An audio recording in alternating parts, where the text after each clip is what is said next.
नमस्कार दोस्तों, मेरा नाम है विमल सिंह। बालाजी स्टडी अड्डा में आपका स्वागत है।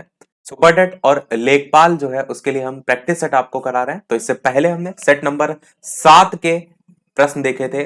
साइड माई बटन में पिछला वाला वीडियो आपको मिल जाएगा। जीके जीएस और करंट अफेयर बेस्ड क्वेश्चन हमने इससे पहले देखे थे। आज हम देखेंगे सेट नंबर 8 और इसमें बेस्ड हिंदी के 25 प्रश्न देखेंगे। चलिए शुरू करते हैं प्रश्न नंबर 1 से। सबसे पहला, जो शब्दांश शब्द के पहले अर्थ जुड़कर अर्थ में परिवर्तन ला देते हैं उन्हें हम क्या कहते हैं। जैसे कोई पर्टिकुलर शब्द लिखा हुआ है और उसमें पहले जुड़ते हैं तो उनको क्या कहते हैं, निपात, उपसर्ग, प्रत्यय या संधि। तो आप सभी जानते हैं उनको हम उपसर्ग कहते हैं। अगर बाद में जुड़ते हैं तो उन्हें हम प्रत्यय कहते हैं। संधि जो है आपका दो के मिलने से होती है। और निपात जो अव्यय शब्द किसी शब्द के बाद लगकर उसके अर्थ को क्या करें, बल प्रदान करते हैं, उसे हम निपात कहते हैं।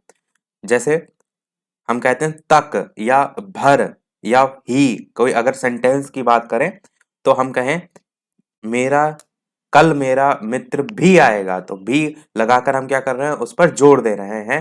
तो उससे आप जो है कहेंगे निपात पहचान सकते हैं। आंसर यहाँ पर उपसर्ग जो है वो बिल्कुल सही होगा, बी वाला।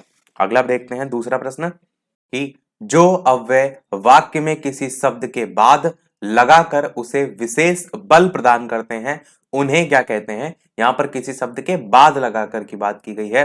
प्रत्यय होता है, निपात होता है, उपसर्ग होता है या फिर विकारी शब्द होता है। बताइए इनमें से कौन सा जो है वो सही होगा। तो आंसर की बात करते हैं, इनमें से आपका ऑप्शन यहाँ पर निपात जो है वो सही होगा। अभी मैंने आपको बताया भी कि कोई पर्टिकुलर वाक्य को समझ करके आप कहते हैं ना भी, तो उस पर जोर लगा रहे हैं तो उसके संदर्भ में आपका निपात यहाँ पर जो है वो होगा। तीसरा है कि जो शब्दांश शब्द के पीछे जुड़कर अर्थ में परिवर्तन लाते हैं उन्हें क्या कहते हैं, प्रत्यय, उपसर्ग, संधि या निपात। यहाँ पर क्या बात हो रही है, अर्थ में परिवर्तन की। तो बताइए इनमें से कौन सा जो है वो आपका सही होगा। आंसर की बात करते हैं इनमें से, तो आप क्या कहेंगे कि प्रत्यय जो होते हैं वो आपके जो है वो लास्ट में लगते हैं। जैसे कोई पर्टिकुलर आपका ये शब्द है उसमें लास्ट में लग करके उसके अर्थ में क्या करते हैं, परिवर्तन करते हैं, तो ये आपका प्रत्यय हो जाएगा। एग्जाम्पल के तौर पर जैसे समाज आपका जो है कोई शब्द है और इसमें आप लगा देते हैं इक, तो क्या बन जाएगा, सामाजिक। तो इस प्रकार से आप कह रहे हैं कि उसमें लास्ट में हम क्या कर रहे हैं, शब्दांश शब्द के पीछे जुड़कर अर्थ में परिवर्तन करें। चौथा है आपका दो शब्दों, वाक्यांशों और वाक्यों को जोड़ने वाले शब्द को क्या कहते हैं, समुच्चय बोधक, संबंध बोधक, विस्मयादि बोधक या क्रिया विशेषण। कौन सा इनमें से सही होगा। तो बताइए इनमें से कौन सा जो है आपका सही होगा। चलिए बात करते हैं आंसर की। तो आप कहेंगे समुच्चय बोधक आपका जो है वो सही होगा। समुच्चय बोधक क्या होता है, जो कि आप कहेंगे कि दूसरे शब्दों में हम इसको योजक भी कहते हैं। योजक क्या काम करते हैं, जोड़ने का काम करते हैं। जैसे हम आपसे कहें कि तब हो गया या फिर और हो गया या फिर वरना हो गया या फिर किंतु हो गया, परंतु हो गया, ये सब क्या है, ये सब योजक शब्द हैं। जब आप कोई पर्टिकुलर सेंटेंस जो है वो लिखते हैं तो उसमें जोड़ने के लिए इन सब का यूज जो है वो करते हैं। बल्कि हो गया, क्योंकि हो गया, या हो गया, अथवा हो गया, एवं हो गया। ये क्या कर रहे हैं, दो या दो से अधिक वाक्यों को जोड़ने का काम करते हैं। वही चीज यहाँ पर पूछा गया, दो शब्दों, वाक्यांशों और वाक्यों को जोड़ने वाले शब्द तो समुच्चय बोधक जो है वो कहलाते हैं। पांचवा आपका है सापेक्ष का विलोम क्या होगा, असापेक्ष, निष्पक्ष, निरपेक्ष या आपेक्ष। बताइए कौन सा इनमें से सही होगा। सापेक्ष जो है वो उसका विलोम जो है वो क्या होगा। आंसर की बात करते हैं तो सापेक्ष का विलोम निरपेक्ष जो है वो होता है, सी वाला सही होगा। सापेक्ष का अर्थ क्या होता है, सापेक्ष का अर्थ होता है कि किसी की अपेक्षा करने वाला। और जो निरपेक्ष होता है उसको हम कहते हैं कि अपेक्षा ना रखने वाला या निराश्रित भी कहते हैं हम इसको। तो आपका इस प्रकार से ये विलोम है। अगला विग्रह का विलोम क्या होगा, संधि होगा, अविग्रह होगा, आग्रह होगा या ग्रहण होगा। तो बताइए विग्रह जो है इसका विलोम क्या होगा। अब विग्रह हम किसमें करते हैं, समास में करते हैं। तो समास विग्रह क्या करता है, उस चीज को अलग करके बताने का प्रयास बात उसमें होती है। पर यहाँ पर विलोम पूछा गया, विग्रह क्या करता है, अलग करता है, तो जोड़ने का काम जो करता होगा वो इसका विलोम होगा। तो संधि, अविग्रह या फिर आग्रह या ग्रहण, तो इन चारों में से संधि आपका सही होगा, क्योंकि संधि क्या करती है, जोड़ती है। और विच्छेद जब जुड़ जाता है तो अलग, तो संधि विच्छेद से आप संधि वर्ड को समझ जाएंगे होंगे। तो विग्रह का विलोम होता है आपका संधि। अब इसी से मिलता जुलता अविग्रह भी दिया है, कई बार ऐसे कंफ्यूजन हो जाती है, तो अविग्रह नहीं होगा, इस चीज को ध्यान रखिएगा। अगला देखते हैं सातवां कि निम्नलिखित में से कौन सा विलोम यहाँ पर त्रुटिपूर्ण है, गलत दे रखा है। अपेक्षा, उपेक्षा, अग्रज, अनुज, उन्नत, अवगत, आदान प्रदान। तो आपको छांटना क्या है, कौन सा यहाँ पर गलत है, यानी कि बाकी सभी जो है वो सही लिखे हुए हैं। तो बताइए कौन सा इनमें से सही होगा। अपेक्षा का विलोम उपेक्षा होता है, आप कहेंगे बिल्कुल होता है। अग्रज का अनुज होता है, बिल्कुल, ये पूछा भी बहुत जाता है अग्रज अनुज। क्यों पूछा जाता है, क्योंकि इसमें कंफ्यूजन ज्यादा हो जाती है। तो अग्रज का अर्थ क्या होता है, अग्रज का अर्थ होता है आपका कि जो पहले जन्म लिया हो। हा में मात्रा नहीं, ला में लगेगी, पहले जन्म जिसका हुआ हो। या इसको हम दूसरे संदर्भ में भी कह सकते हैं कि बड़ा भाई, इस प्रकार से भी हम इसे कह सकते हैं, बड़ा भाई, किसको, अग्रज को। और अनुज जो इसका है वो जस्ट अपोजिट हो जाएगा, जो आप क्या कहेंगे कि जो बाद में जन्म लिया हो, या इसको हम छोटा भाई भी जो है वो कह सकते हैं। तो अर्थ ध्यान रखिएगा, ताकि अगर यहाँ से कोई क्वेश्चन आए तो आप जो है वो कर लें। उन्नत का विलोम अवगत लिखा हुआ है, जो कि बिल्कुल गलत है। उन्नत मतलब उठने के संदर्भ में होता है, और इसका जो विलोम होता है वो होता है आपका अवनत। तो यहाँ पर बस आपको गलत ही छांटना था, तो सी वाला ही आपका आंसर यहाँ पर जो है वो सही होगा। उन्नत का विलोम क्या होता है, अवनत होता है। आदान का विलोम प्रदान होता है, ये भी सही है। तो आपका सी वाला आंसर यहाँ पर हो जाएगा। अगला देखते हैं, चूरन का तत्सम शब्द जो है वो क्या होगा, चौर, चूड़, चर्म, चक्षु, कौन सा सही होगा। ऐसे ही आपका जो अभी हाल ही में यूपी टेट की परीक्षा होती है उसमें सुई का पूछा गया था। तो ऐसे ही पर्टिकुलर कोई भी रिपीट हो जाता है, कोशिश ये किया करिए कि साथ साथ में चीजों को याद करते रहा करिए। तो आंसर की बात करते हैं, चूरन का जो विलोम होता है वो होता है, विलोम नहीं तत्सम रूप। तो आपका चूर्ण जो है वो बी वाला ऑप्शन जो है ये होता है आपका चूरन का तत्सम शब्द। तो यही आपका सही होगा। नवा है कि कौन सा तत्सम शब्द यहाँ पर जो है वो नहीं है, आपसे पूछा गया है। इंदु, दिनेश, मनोज, रात, बताइए कौन सा इनमें से जो है वो सही होगा। तत्सम शब्द पूछा गया है, नहीं है। तो इन चारों में से आंसर की बात करते हैं, इंदु, दिनेश, मनोज या रात में से। तो रात आपका यहाँ पर जो है वो सही होगा। रात जो है, ये पूछा गया था ना कौन सा तत्सम शब्द नहीं है, तो रात जो है ये आपका तद्भव है। और अगर ये तद्भव है तो इसका तत्सम रूप क्या होगा, तो रात का जो तत्सम होता है वो होता है आपका रात्रि। तो रात्रि आपका जो है यहाँ पर सही होगा।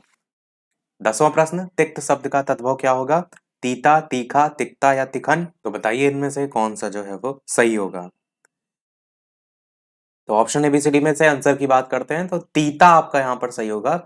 तिक्त का कहीं कहीं आपको तद्भव रूप चरपरा देखने को भी मिलता है, तो ऑप्शन में अगर चरपरा देखने को मिले तो इस ऑप्शन के साथ आप जो है वो जा सकते हैं। बाकी तीता भी होता है। अगला देखते हैं, ससुर का तत्सम शब्द क्या होगा, सस्वर होगा, स्वसुर होगा, या स्वसुर होगा, या स्वश्रु होगा। बताइए कौन सा सही होगा। साथ ही साथ वीडियो पसंद आए, चीजें समझ आए तो लाइक और शेयर जरूर करते रहिएगा। इसी प्रकार अच्छे अच्छे प्रश्न हम प्रैक्टिस करते रहें। जो प्रश्नों की प्रैक्टिस हम कर रहे हैं ये हम दोपहर के 3 बजे वाली टाइमिंग में कर रहे हैं, और जो टॉपिक वाइज सुपर डेट के साइंस का हम कंप्लीट कोर्स करा रहे हैं, आगे और बाकी सब्जेक्ट का कराएंगे, वो शाम के 8 बजे वाली लाइव टाइमिंग में हम देख रहे हैं। आंसर की बात करते हैं, तो स्वसुर, ससुर का जो तत्सम होता है वो आपका स्वसुर होता है। सी वाला आपका ऑप्शन यहाँ पर जो है वो सही होगा। अगला देखते हैं आपका 12 कि समाचार सुनकर उसके होश जो है वो उड़ गए। वाक्य में आपको बताना है, प्रयुक्त जो होश शब्द है इसका बहुवचन में प्रयोग किस विशेष स्थिति में जो है वो आपका होगा। पहला कह रहा है अभिमान या अधिकार सूचक शब्द के रूप में, दूसरा कह रहा है आदरार्थक जो बहुवचन है उसके रूप में, तीसरा कह रहा है आपका विशेष शब्द जो सदैव बहुवचन में प्रयुक्त होते हैं, या समुदाय सूचक शब्द के जो है वो रूप में। तो बताइए इनमें से कौन सा सही होगा। अभिमान या अधिकार सूचक शब्द के रूप में, आदरार्थक बहुवचन के रूप में, विशेष शब्द जो सदैव बहुवचन में प्रयुक्त होते हैं, या समुदाय सूचक शब्द के रूप में। आंसर की बात करते हैं इनमें से, तो जो होश शब्द का बहुवचन में यूज हुआ है, ये विशेष शब्द जो सदैव बहुवचन में प्रयुक्त होते हैं उसके अंतर्गत जो है आपका आएगा। अगला देखते हैं, प्रश्न नंबर 13 कि जानबूझकर विपत्ति में पड़ना इसका अर्थ क्या होता है। ओखली में सिर देना, आसमान से गिरकर खजूर में अटकना, आस्तीन में सांप पालना, या आसमान टूट पड़ना। जानबूझकर विपत्ति में पड़ना, इसका क्या अर्थ जो है वो होता है। आंसर की बात करते हैं इन चारों में से, तो आपका ऑप्शन होगा पहला वाला ही, यहाँ पर ओखली में सिर देना जो है ये होता है जानबूझकर विपत्ति में जो है वो पड़ना। तो ए वाला यहाँ पर सही हो जाएगा। अगला प्रश्न आपका है कि निम्नलिखित विकल्पों में से एक आंख से देखना मुहावरे के अर्थ वाला उपयुक्त विकल्प आपको बताना है। एक आंख से देखने का मतलब घूर कर देखना होता है, कम दिखाई देना होता है, समान समझना होता है या काना होना होता है। आंख से संबंधित आंख की किरकिरी होना आपने देखा भी था, यूपी टेट में काफी विवादात्मक बना हुआ है। अब देखते हैं उसके दो आंसर सही आते हैं या नहीं। आंसर की बात करते हैं, यहाँ पर एक आंख से देखने का मतलब होता है कि सभी को क्या करना, एक समान समझना, एक दृष्टि से देखना। उस संदर्भ में यूज जो है वो होता है एक आंख से देखना। तो अच्छा मुहावरा है, याद रखिएगा। 15 प्रश्न है, वर्तनी के आधार पर शुद्ध विकल्प छांटना है। अनुग्रहित 4 प्रकार से लिखा हुआ है। कई बार क्या होता है कि सरल से सरल क्वेश्चन हम गलत करके आते हैं। एक ऐसा ही क्वेश्चन आपको पूरे पेपर में देखने को मिल जाता है। और ये अनुग्रहित आपका पूछा भी गया था, यूपी टेट में यही तो आया था अनुग्रहित, जिसमें कई लोगों ने ये वाली राह और इस वाली राह में जो है वो कंफ्यूज होकर गलत कर दिया था। तो कई बार क्या होता है, सरल चीजों पे हमें थोड़ा सा ध्यान देना होता है, क्योंकि सरल चीजें गलत नहीं होनी चाहिए। आंसर की बात करते हैं, अनुग्रहित इनमें से कौन सा सही है?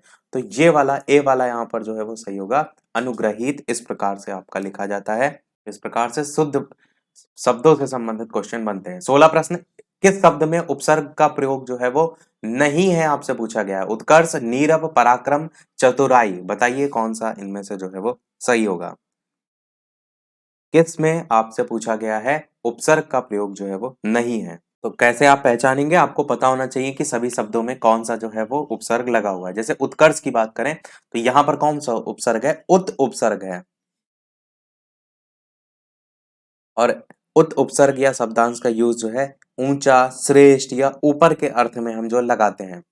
नीरव में देखेंगे आप उपसर्ग कौन सा है? तो निर उपसर्ग है। निर प्लस रव, इस प्रकार से आपका नीरव बना हुआ है। पराक्रम में देखेंगे तो आपका कौन सा है? परा उपसर्ग है। क्लियर आपको यहां पर दिख रहा है, तो ये परा उपसर्ग है। चतुराई में अगर देखेंगे तो चतुर मूल शब्द है, इसको समझिए। यहाँ पर जो चतुर है ये आपका मूल शब्द है, ये आपका उपसर्ग नहीं है। और इसमें आपका मिलकर क्या है, राई जो है वो मिल रहा है। मतलब राई नहीं मिल रहा है, मतलब लास्ट का आपको प्रत्यय देखना है क्या आ रहा है, तो आई आ रहा है। चतुर कर रहा तो यही आ गया, आई आपका और यहाँ पर हो रहा है। और आई जो मिल रहा है ये आपका प्रत्यय है। तो प्रश्न में कह रहा था किस शब्द में उपसर्ग का प्रयोग नहीं हुआ है, तो चतुराई में जो है वो नहीं हुआ है। तो डी वाला आपका यहाँ पर जो है वो सही होगा। ऐसे आप आंसर तक पहुंचेंगे, गलत कभी भी आपसे नहीं होगा। 17 प्रश्न, निम्नलिखित भाषाओं में किस भाषा को संविधान में राजभाषा का दर्जा दिया गया है? उर्दू, हिंदी, फारसी, अंग्रेजी। बहुत ही बढ़िया प्रश्न है, ऐसे क्वेश्चन भी आपसे पूछे जाते हैं। बताइए कौन सा सही होगा। तो आंसर की बात करते हैं, उर्दू, हिंदी, फारसी या अंग्रेजी। तो आपका हिंदी भाषा जो है वो सही होगा। अनुच्छेद आपका कौन सा है? 343(1). इसके अनुसार हिंदी हमारे देश की राजभाषा है और संघ की राजभाषा हिंदी है। और लिपि कौन सी है? तो लिपि आपकी देवनागरी है। 18 प्रश्न, जो छीड़ ना हो सके उसके लिए शब्द बताइए। अमिट, अपार, अक्षय, अनंत, कौन सा इनमें से सही होगा? जो छीड़, छीड़ मतलब होता है ना नष्ट के संदर्भ में, तो जो छीड़ या नष्ट ना हो सके उसके लिए हम कौन सा शब्द जो है वो यूज करते हैं। तो आंसर की बात करते हैं इन चारों में से, तो आपका ऑप्शन यहाँ पर कौन सा सही होगा? बिल्कुल अक्षय जो है इसके लिए हम यूज वर्ड करते हैं। तो अक्षय होता है मतलब जो क्षय ना हो सके। मैंने आपको पहले भी बताया है कि जैसे क्षय जो है लिखा है, क्षय मतलब क्या होता है? क्षय मतलब होता है नष्ट होने के संदर्भ। अगर किसी शब्द के आगे आ लग जाता है तो वो उसके नहीं को दर्शाता है। यानी क्षय मतलब के आगे आ लग गया, यानी कि वो छीड़ नहीं होगा। तो वही चीज तो यहाँ पर पूछा है, जो छीड़ ना हो सके उसके लिए क्या शब्द होगा? अक्षय होगा। अगला 19 प्रश्न, बहुत अधिक बोलने वाला व्यक्ति वक्ता, अधिवक्ता, प्रवक्ता, वाचाल, बताइए कौन सा सही होगा। तो आंसर की बात करते हैं इन चारों में से, बहुत अधिक बोलने वाला जो होता है उसके लिए हम कहते हैं वाचाल। तो डी वाला आपका ऑप्शन सही होगा, इसको सीधे सीधे आप याद रख सकते हैं। 20 प्रश्न है, जिसका इलाज ना हो सके उसके लिए उपयुक्त शब्द क्या होगा? असाध्य, दुसाध्य, साधनहीन या श्रम साध्य, कौन सा इनमें से जो है वो सही होगा जिसका इलाज ना हो सके? आंसर की बात करते हैं इन चारों में से, तो आपका असाध्य जो है वो सही होगा। जिसका इलाज ना हो सके उसके लिए हम क्या कहते हैं? असाध्य। पर आपका दुसाध्य भी बहुत पूछा जाता है। जिसका इलाज ना हो सके उसे तो असाध्य कहते हैं, जिसे कठिनता से सिद्ध किया जाए उसे हम कहते हैं दुसाध्य। तो जिसे कठिनता से सिद्ध किया जाए इसको भी याद रखिएगा, कठिनता से सिद्ध जिसे किया जाए उसे क्या कहते हैं, दुसाध्य। दोनों मिलते जुलते हैं ना तो कंफ्यूजन हो जाती है। एक इसी से मिलता जुलता और होता है आपका दुर्बोध। वो क्या होता है, वो हम कहते हैं जिसे कठिनाई से समझ में आता हो। बोध मतलब होता है ना किसी चीज के ज्ञान से संबंधित, हमें वो बोध हो रहा है तो हम वो कहते हैं ना, तो उसी के लिए हम वर्ड यूज करते हैं दुर्बोध, यानी कि जिसे कठिनाई से जो है वो समझा जा सके या समझ में आता हो। समझा ना सके कह सकते हैं, समझ में आता हो।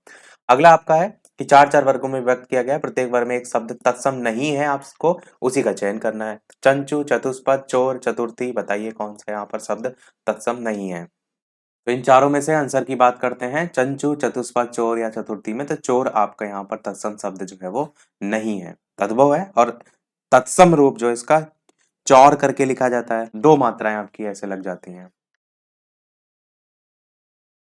अगला देखते हैं 22, तृण, त्रयोदश, तपस्वी और तिवारी, इस प्रकार से चार ऑप्शन है, बताइए इनमें से कौन सा शब्द जो है वो तत्सम जो है आपका नहीं है। आंसर की बात करते हैं इनमें से, तो आपका यहाँ पर तृण, त्रयोदश, तपस्वी ये सभी आपके आएंगे तत्सम में, पर तिवारी आपका तत्सम नहीं है, तो यहाँ पर तिवारी सही हो जाएगा। 23 प्रश्न, दक्षिण, दीप, धृति, दुबला, बताइए इनमें से कौन सा जो है वो सही होगा। दक्षिण, दीप, धृति या फिर दुबला।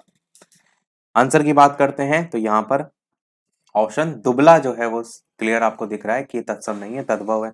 अच्छा, दक्षिण है, दीप है, धृति है, नाम से ही आपको संस्कृत शब्द लग रहे हैं, वैसे भी पहचान सकते हैं, बाकी नहीं पता है तो याद रखिएगा। दुबला जो है इसका क्या होता है तत्सम रूप, तो दुर्बल होता है। तो दुर्बल शब्द आपको क्लियर दिखता है कि हाँ ये तत्सम का है, तो आप आसानी से वैसे भी अलग कर सकते हैं। 24 प्रश्न आपका, नग्न, नापित, नृत्य, न्योता, कौन सा इनमें से जो है वो तत्सम नहीं है। तो इन चारों में से आपका न्योता जो है ये आपका तत्सम शब्द नहीं है, तद्भव है, क्योंकि न्योता जो है इसका क्या होता है तत्सम रूप, तो निमंत्रण होता है आपका, कहता है ना न्योता दिया है, निमंत्रण उसका तत्सम होता है, प्रश्न में पूछा गया था ना तत्सम नहीं है, तो न्योता आपका तत्सम जो है वो नहीं है। अगला और इस वीडियो का लास्ट प्रश्न देखते हैं, टोटल 25 प्रश्न तक है हमारे, और एक प्रश्न लास्ट में हम आपसे भी पूछेंगे। इसके अलावा चैनल पर नए हो तो सब्सक्राइब करके भी अवश्य जुड़ जाइएगा, और वीडियो पसंद आए तो लाइक शेयर सब्सक्राइब भी अवश्य जो है वो करते रहिएगा। तो बताइए इनमें से कि खर जो है इसका पर्यायवाची शब्द जो है वो क्या होगा। गधा, मूर्ख, कुंठित, रावण, कौन सा इनमें से जो है वो सही होगा। खर का पर्यायवाची। और टेलीग्राम चैनल से ना जुड़े हो तो बालाजी स्टडी अड्डा सर्च करके भी टेलीग्राम चैनल से जुड़ सकते हैं, लिंक भी आपको डिस्क्रिप्शन में मिल जाएगी। आंसर की बात करते हैं तो यहाँ पर आंसर आपका गधा जो है वो सही होगा। खर का पर्यायवाची गधा होता है, तो ध्यान रखिएगा ए वाला ऑप्शन सही होगा। हो सकता है पूछ लिया जाए खर आपका, क्योंकि प्रीवियस ईयर के जो और एग्जाम होते हैं उनमें ये रिपीट हो चुका है। तो प्रश्न हुए हमारे समाप्त। अब एक प्रश्न आपके लिए भी, जैसे कि सभी वीडियो में हम आपसे एक नए के प्रश्न पूछते हैं, तो इस वीडियो का आपके लिए प्रश्न है, पेशी, थकान, मसल फटीग जो है ये किसके लिए इनमें से यूज जो है या कौन उत्तरदायी होता है। यूरिक अम्ल, पायरुविक अम्ल, बेंजोइक अम्ल या लैक्टिक अम्ल, इन चारों में से कौन सा सही होगा। अपना आंसर वीडियो के मेन कमेंट में टाइप करके बताइएगा। लाइव टाइमिंग दोपहर के 3 बजे, शाम के 8 बजे की है, तो लाइव आकर भी प्रश्न की प्रैक्टिस आप कर सकते हैं। तो आज के वीडियो में इतने ही रखते हैं, फिर मिलते हैं अगले वीडियो में कुछ नए प्रश्नों के साथ, नए टॉपिक के साथ। तब तक के लिए नमस्कार, जय हिंद।